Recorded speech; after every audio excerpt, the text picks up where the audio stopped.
before we restart the work week. Decided to do a little bit of a live beer review. So, seeing who all might be out there, but I'm going to take a look at one here actually from Stone Brewing that I had actually seen out there a few times, but had not really ever picked up. And it's going to be the Stone Scorpion Bowl IPA. So there you got the Stone can.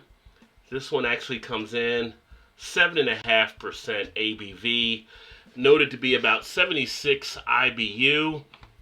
I've seen this one many a time, and don't know why I never picked it up. Stone has actually been one of those breweries that never really, well, I mean, I've always been into Stone, but I should say they more recently kind of fell off for me a little bit. They kind of didn't, they stopped pushing the envelope, so to speak, but lately they've had some different things. I've gotten back into them a little bit, so looking forward to see how this one tastes. Supposed to be noted by tropical and fruity tones, so going to see how this goes down. What's happening, Coach? What's happening, Todd? Cheers, guys. Thanks for swinging by. And I don't know if you guys have had this one or not. If so, let me know what you thought of it. Put some comments in the comment section. I do appreciate Stone. They give you not just the can date, but they also give you the enjoy by date as well.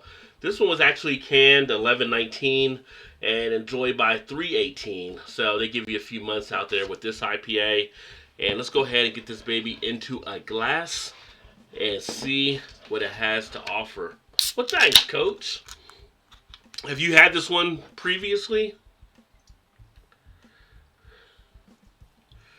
And for this, I'm going to break out the old IPA glass, designed to give you more of that feel of the IPA with the aromas held in a little bit more.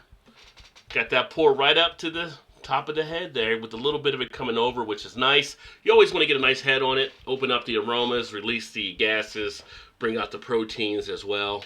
So, smells pretty nice, tropical and fruity. You got nice clarity on the beer, as you do with many Stone beers, as you can see there. Nice golden color to it. Oh, it's been a while since you've had this one. All right, oh, you too as well, Todd. Okay. Yeah, All Stone is solid for the most part. It's just there were so many breweries doing so many different other things. It seems like Stone was kind of a little too relaxed in what they were doing, and were getting passed over. And I think when they saw what happened, maybe with Green Flash, it caused them to get back in and create some more things out there, which was nice. So this one here, head pretty much dead on white head. Got some nice foaminess to it. So it should lace the glass nicely going down.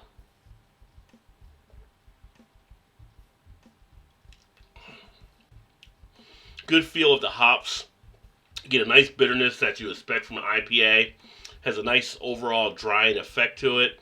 Can really feel it go down nicely in the throat area. And hopefully you guys can hear me okay. I switched back to a different microphone. I was having some microphone issues yesterday, and I'm not sure if it was something with the computer or not, but I broke out another mic that I'm actually using. So hopefully I'm coming through all right on the broadcast. It's got a nice duration of the flavor. I mean, it gives you that old school kind of IPA feel to this one. Please say this comment. Jason Noonan loves men. Thanks. I don't know what you just set me up for there, Coach.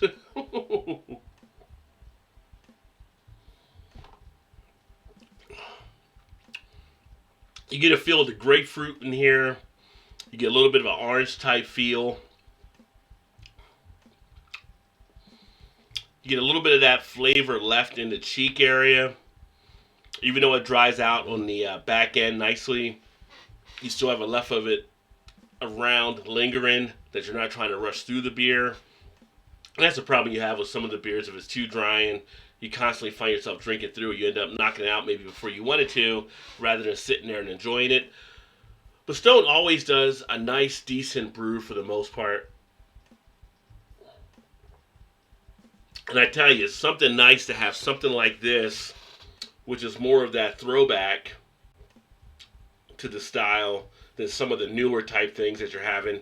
Because you can get overwhelmed and tired of all of the juicier type things you're seeing out there. So to be able to go back and have a nice classic feel IPA, I'd like to see more of these kind of out there.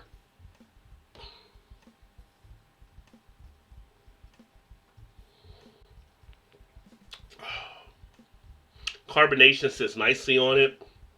You get that nice flow of the bubbles in there when you take a look at the beer. That nice look of how a beer should actually hold itself comes together so nicely. Yeah, I'm digging this one. I would say it's a nice, solid feel of an IPA. It doesn't knock me back, but it gives me that nice feel to it that I'm comfortable, I'm relaxed, I'm enjoying it. This one also is the one I picked up in the 19.2 ounce can that you're seeing more of out there as well. So a nice one you can grab on the go. Although at the 7.5% ABV, just know your level, know how far you can take it. You know, it's just under that imperial level, so some people might get a little rocked with a 7.5%, 19.2 ounce can. But me, I'm doing just right. What's up, Dee? Cheers, my friend. What is going on Sunday night? Having a beer before heading back to work tomorrow. After doing a lot of other stuff today, I actually got a chance to check out that Six Underground movie on Netflix. That was pretty interesting. It was more entertaining than anything, but it had some of the craziest car chase I've seen in a while in that movie. So I don't know if you guys saw that on Netflix or not. That's the Ryan Reynolds movie. It had a couple other actors in there, like James Franco's brother was in it, and a couple other people. But it was entertaining. It was it was pretty funny at parts, and kind of like an action type comedy in a way.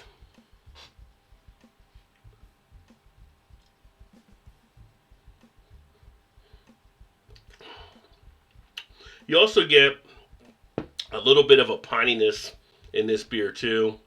Again, kind of going back to some of the old traits you would pick up in some of the IPAs.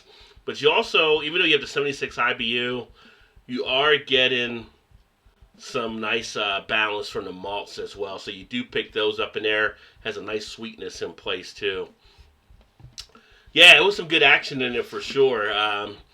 Kind of crazy at parts, so you were trying to see all what was going on, but the characters, it was kind of like one of those crazy type movies. I'm trying to think of the one when they had like the shooter that Alicia Keys was in back in the day, and they were all trying to kill the one dude that was Jeremy Piven, or kind of like the other one they had with the Jodie Foster running that crazy hitman hotel. It just had a lot of stuff happening, but it was entertaining. Was the big thing.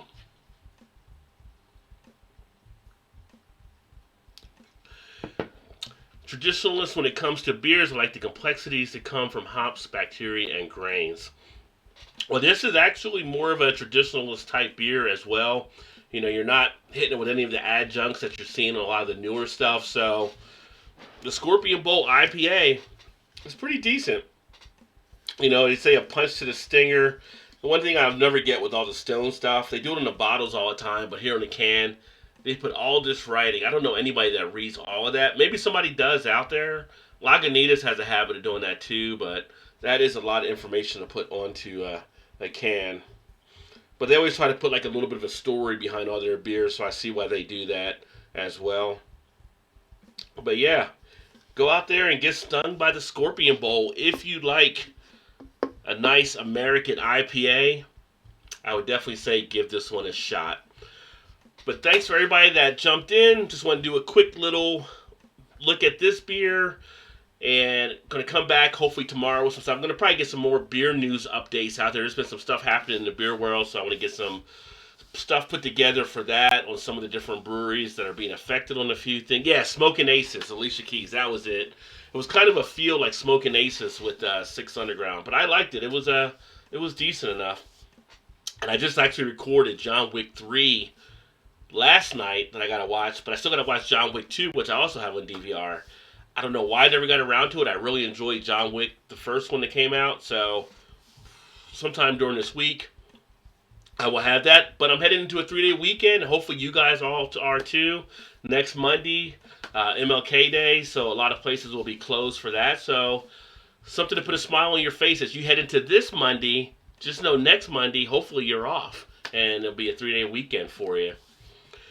All right, guys, I'm going to sign off. I'm actually going to jump over to the Eclectic Beers channel, and Alan and them are doing Sunday Fun Day. So if you haven't been over to the Eclectic Beer, check him out.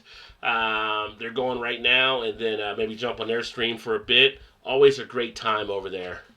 Oh yeah, the wicks are great. So that's why I'm looking forward to seeing the other ones. I just haven't watched them as of yet, but I will definitely be checking that out here shortly for sure. That all being said, guys, I will look forward to catching up with you soon. Keep drinking those good craft beers. Remember, there's always time. Get your beer on. Cheers, everybody.